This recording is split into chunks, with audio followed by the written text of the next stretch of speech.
These machines crossed continents alone for a century. Now a 1940s locomotive that once hauled 100 car freights unassisted cannot legally leave a yard without an escort. Something changed, and it wasn't the locomotive. The diesel isn't there because steam is weak. It's there because the railroad around it became something steam was never built to survive. 6 reasons, 1 turning point. During the post-war boom and stretching into the 1970s, mainline railroads across North America still had room for history. A preserved steam locomotive pulling a passenger train was a common sight, and it almost always traveled alone. The Southern Railway ran regular steam excursions with single engines. The Pennsylvania Railroad cleared solo steam specials to run over its secondary main lines. These operations were scheduled, dispatched, and run as ordinary trains, managed by crews who had spent their careers in the steam era. The system allowed this because the railroad network itself was different. Secondary tracks had plenty of open space, and freight timetables carried enough slack to absorb minor delays. If a steam locomotive stopped to take on water from a local fire hydrant or grease a bearing on a siding, it did not freeze a high-density intermodal corridor. Dispatchers simply worked around the steam schedule. The safety oversight of the era was similarly accommodating. Under the 1968 version of the Federal Railroad Administration's Part 230 rules, steam operators enjoyed substantial latitude. The law did not mandate daily water glass illumination, low water alarms, or the strict 1,472 service day boiler teardowns that define modern maintenance. Boilers were inspected on simpler, calendar-based intervals rather than actual usage. Crew training was often informal, passed down from retired railroaders to volunteers through hands-on experience on the job. In this world, running a 40-year-old locomotive was a matter of mechanical skill and local coordination. A single locomotive, a coal tender, and a string of passenger cars could head out onto the main line with nothing but a clear signal and a paper timetable. This pre-1995 excursion culture thrived on a level of operational freedom that made the sight of a lone steam engine working hard on the high iron seem like a permanent fixture. But that freedom relied on a system that was rapidly disappearing. This operational flexibility was a structural feature of mid-century railroading. In the decades following the Second World War, American railroads operated under different economic assumptions. Timetables were built with systemic buffers. If a steam-powered special slowed down on a mountain grade or required an unscheduled stop to pack a leaking piston gland, the delay evaporated into the generous padding of the daily schedule. Main lines were busy, but they were not yet optimized to the minute by digital algorithms. There was physical space, too. A vast network of passing sidings, secondary mains, and redundant tracks allowed dispatchers to simply loop a slower steam train out of the way of priority freight. The regulatory oversight of this era matched the physical infrastructure. The federal government treated steam excursions as localized, low-risk anomalies. Safety was largely decentralized, left to the discretion of individual railroads and the experience of their mechanical officers. Because the men maintaining and running these locomotives had spent their youth firing and repairing them in daily revenue service, the institutional knowledge was alive and self-sustaining. There was no need for rigid, codified training programs when the entire crew had decades of practical experience. This combination of physical space, temporal slack, and implicit trust created a quiet baseline of freedom. A steam engine was allowed to be temperamental because the system was resilient enough to absorb its quirks. But as the railroad industry consolidated, rationalized its trackage, and transitioned toward computerized precision, that resilience began to erode, leaving the old machines vulnerable to a world that no longer had time to wait for them. On the evening of June 16, 1995, at approximately 7:20 p.m., Gettysburg Railroad Locomotive 1278 was pulling a 6-car dinner train near Gardners, Pennsylvania. The Locomotive, a former Canadian Pacific 462 built in 1948, was working up a grade known as the Wolf Pit with 310 passengers on board. In the cab, the crew faced a series of compounding mechanical issues. A leaking check valve on the boiler feed water pump threatened to cause the driving wheels to slip on the wet rails, prompting the crew to shut the pump down. For several minutes, no new water entered the boiler to replenish what was being boiled away as steam. The crew relied on the water glass and gauge cocks to monitor the water level inside the boiler. But these diagnostic instruments were functionally useless. Mineral scale had accumulated heavily inside the boiler because the railroad operated without an active water treatment program. Furthermore, during the locomotive's last boiler wash, workers had removed only 4 of the 29 washout plugs, leaving the rest of the scale trapped inside. This buildup had clogged 75 to 85% of the water glass spindles. The manual gauge cocks were also obstructed. The lowest one, located closest to the top of the firebox, was completely blocked. The water glass lamp was broken, the feed pump pressure gauge was missing, and the locomotive lacked a low water alarm. The clogged glass showed a safe water level, but the actual water inside the boiler had plummeted. Without water to cool it, the crown sheet, the steel plate, forming the roof of the firebox directly above the white-hot coal fire, began to overheat. Heated past its structural limits, the steel softened, lost its tensile strength, and tore away from the supporting stay bolts. The resulting crown sheet failure released a violent blast of superheated steam and fire directly through the firebox door and into the cab.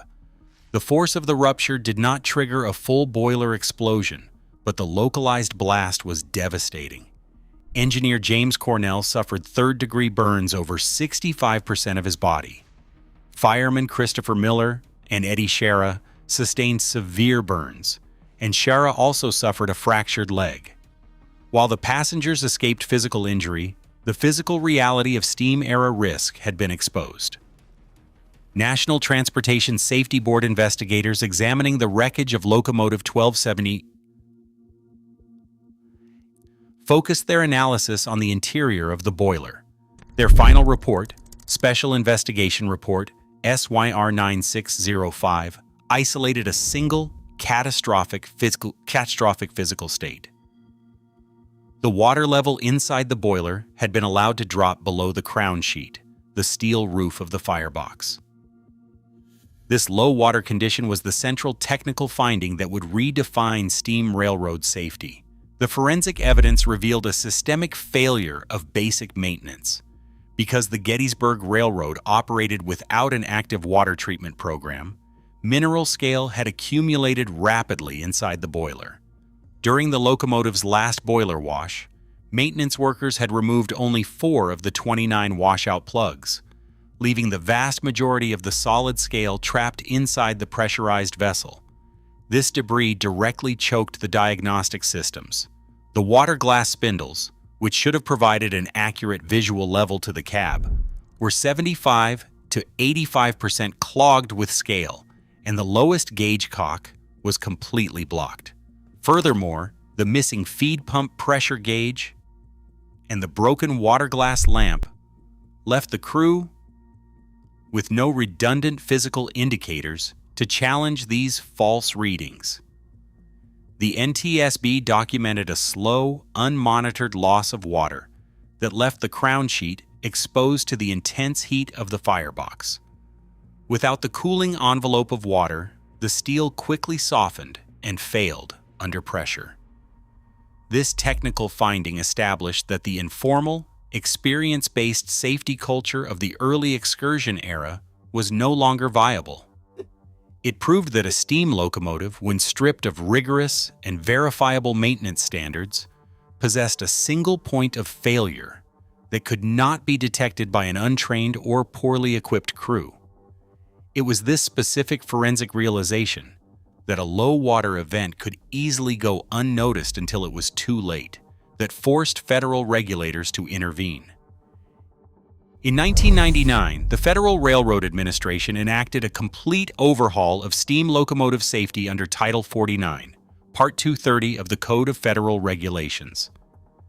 This new regulatory framework replaced the old calendar-based inspection system with a strict, usage-based standard known as the service day system.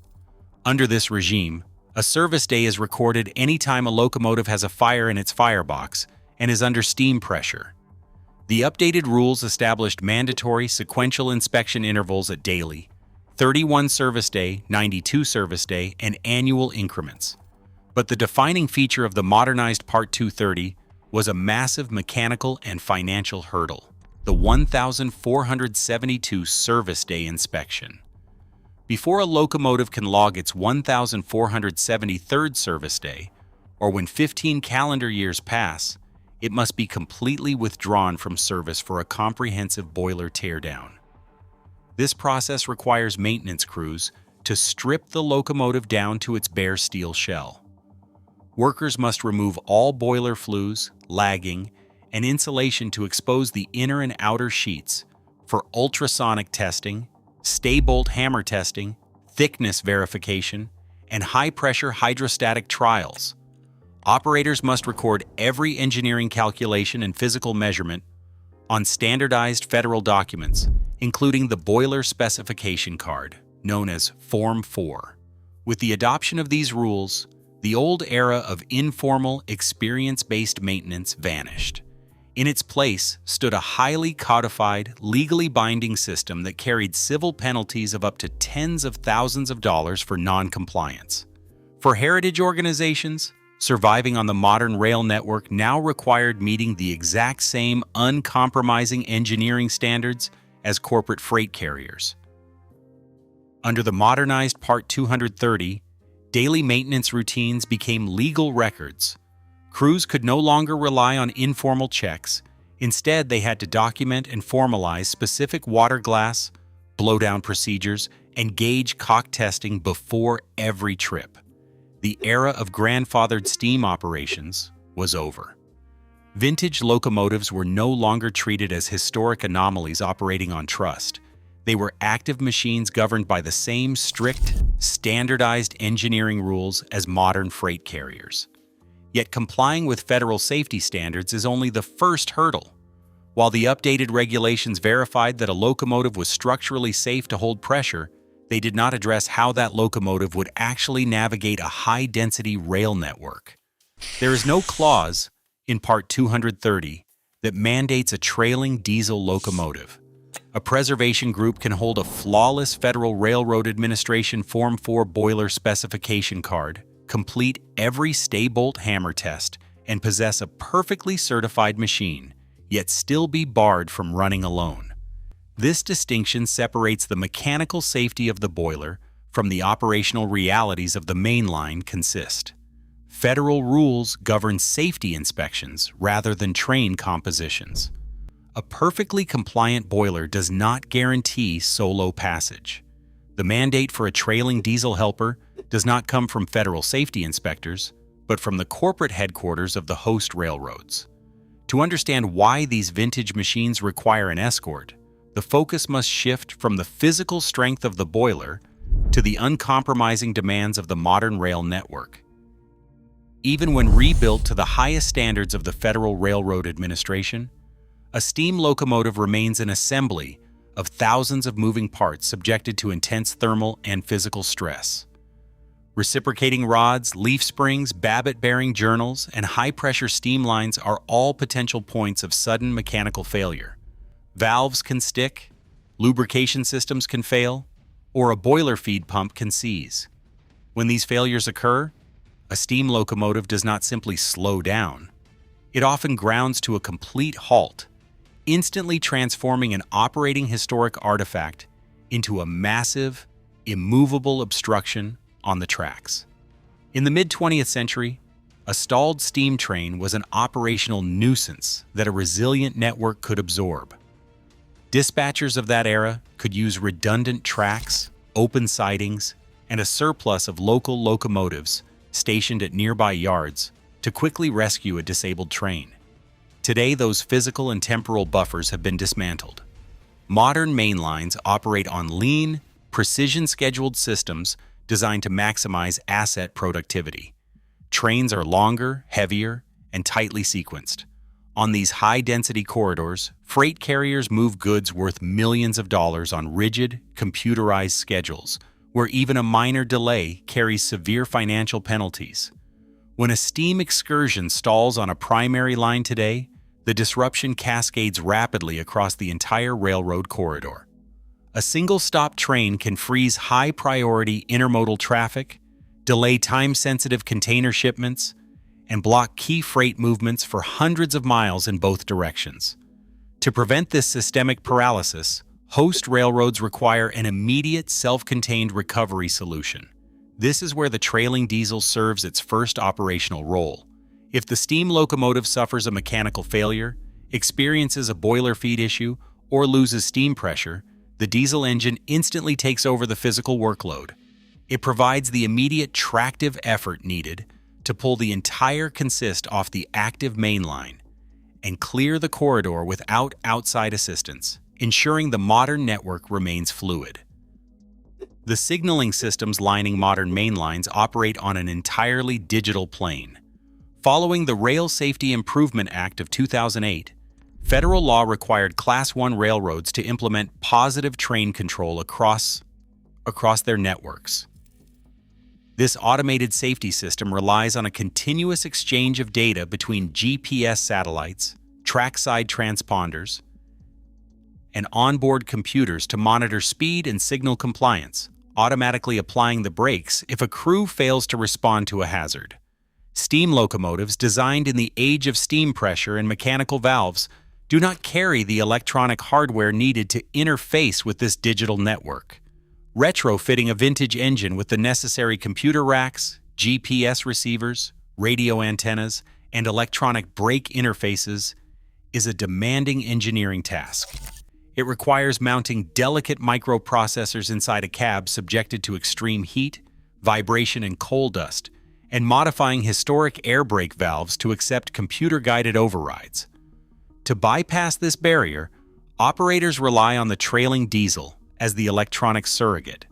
The diesel helper is fully equipped with active positive train control computers, cab signaling receivers, and the prominent antenna masts mounted on its cab roof. As the train travels, the diesel's onboard systems actively monitor the signal blocks, track speeds, and GPS positioning data.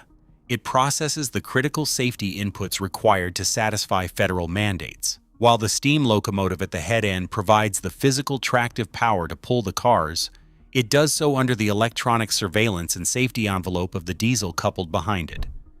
In practice, the diesel becomes a required compliance component that translates a 19th century machine into the language of a modern digital railroad.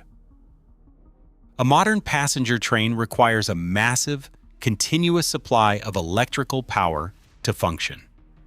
Inside contemporary passenger coaches, whether they are modern Amtrak Amfleet cars or restored vintage Pullmans retrofitted for mainline service, every system relies on electricity. Air conditioning compressors, electric heating elements, interior lighting, public address systems, and automated doors all require constant, reliable current. A steam locomotive, by its very design, provides virtually none of this. In the mid-20th century, passenger cars were heated by live steam piped directly from the locomotive's boiler, while lighting relied on individual axle-driven generators and undercar battery banks. That infrastructure has vanished from the main line. Today, standard passenger fleets operate on head-end power, commonly known as HEP. This system distributes a standardized 480-volt, three-phase alternating current down a bus line running through the entire length of the train. A vintage steam engine lacks the turbine capacity, the electrical wiring, and the generating equipment to feed this high-voltage grid. Retrofitting a steam locomotive to produce hundreds of kilowatts of clean electrical power is mechanically difficult and expensive. The trailing diesel serves as the mobile power station. Equipped with a large main alternator, or a dedicated auxiliary engine, the diesel escort generates the necessary 480-volt current, sending electricity through the cables. It powers the climate control systems, lights the cabins, and keeps the onboard safety and comfort systems functional. This operational reality makes the diesel an active utility supplier on every run. Even when the steam locomotive is operating at peak boiler pressure and pulling the train's physical weight effortlessly, the diesel must remain online. Without its constant generation, passengers would ride in dark, unventilated, and unregulated coaches. A steam locomotive is an open fire moving at high speed. As coal burns in the firebox or oil atomizes under strong drafts, the exhaust system does more than vent smoke. It acts as a heavy industrial chimney, throwing hot embers and radiant heat into the surrounding environment. Under the draft of a working engine, these burning particles escape the stack, drifting onto dry grass, timber, and trackside brush. When these embers land, the physical properties of the locomotive quickly translate into heavy financial and legal liabilities. A single spark landing in a dry ditch can ignite a wildfire that spreads far past the railroad's right-of-way. On a modern network where property values are high and utility corridors run parallel to the tracks, the resulting damage can easily cost hundreds of thousands of dollars in property loss, emergency response bills, and insurance claims. For host railroads, this makes fire risk a corporate policy challenge, rather than a simple mechanical issue. The main concern of the carrier is the financial exposure created after the train passes. To control this risk, carriers enforce strict seasonal and geographic limits on steam operations. During dry summer months, some routes are completely closed to steam. In other areas, railroads only permit oil-fired locomotives, which produce far fewer solid embers than coal burners. Some operators are also required to run with specialized water spray cars or have a diesel escort with fire suppression equipment coupled directly behind the tender. These preventive measures show how today's railroads manage risk. Because the exposure of a single line-side fire is too high to ignore, the presence of the trailing diesel is a form of active insurance. If a spark does catch, the trailing diesel helps protect both the environment and the host railroad from a catastrophic liability claim. A mainline steam locomotive consumes 300 to 500 gallons of water for every single mile it travels.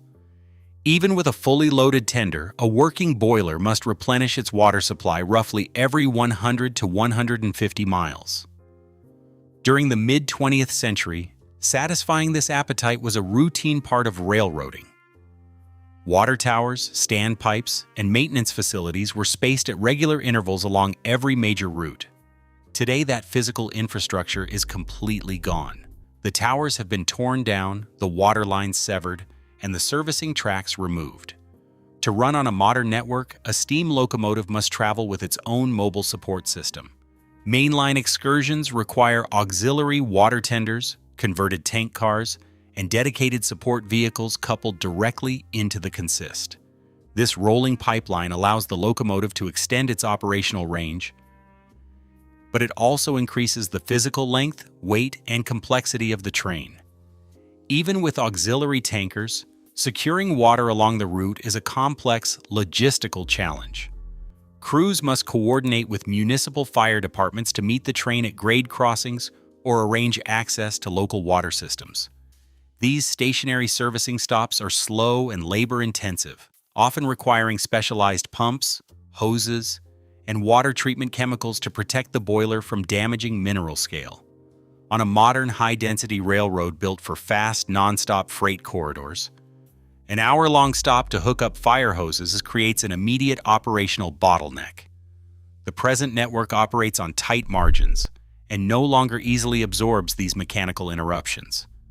Managing water logistics is no longer a simple maintenance chore.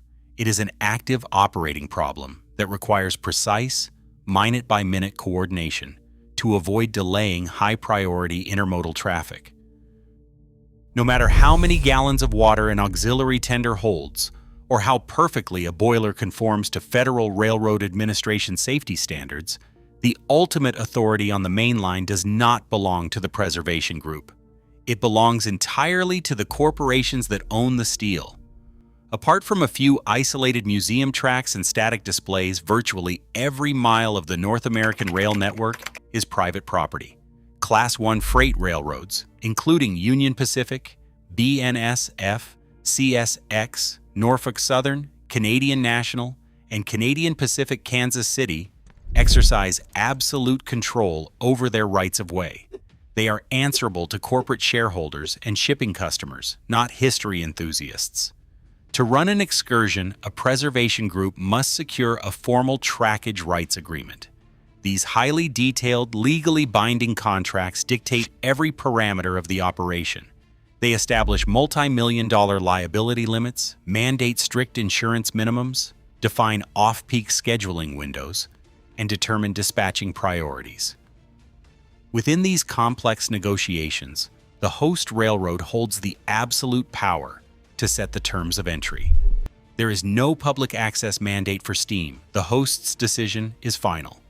For decades, these terms were negotiated with some degree of corporate flexibility, but the industry's tolerance for mainline steam narrowed sharply after a series of institutional policy shifts.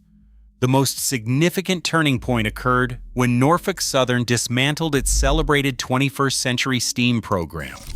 Launched as a high-profile heritage initiative to generate public goodwill, the program once allowed historic locomotives to traverse the carrier's primary corridors. But the operational friction of running coal-fired steam on a modern, high-density freight network eventually outweighed the public relations value. The carrier faced mounting challenges with scheduling, track capacity, liability exposure, and the sheer cost of pairing vintage engines with positive train control. Norfolk Southern officially terminated the program in 2019, running its final authorized steam excursion on September 14th of that year. This decision reshaped the preservation landscape, sending a clear message across the rail industry that the era of carrier-sponsored steam programs was over. With the end of the Norfolk Southern program, bargaining power shifted entirely to the corporate host carriers. Today, standard access agreements with Class 1 railroads are built on a non-negotiable foundation. Any steam consist must be accompanied by a modern, fully equipped diesel helper. For operators wishing to run on high-priority lines, this requirement is simply the baseline of doing business.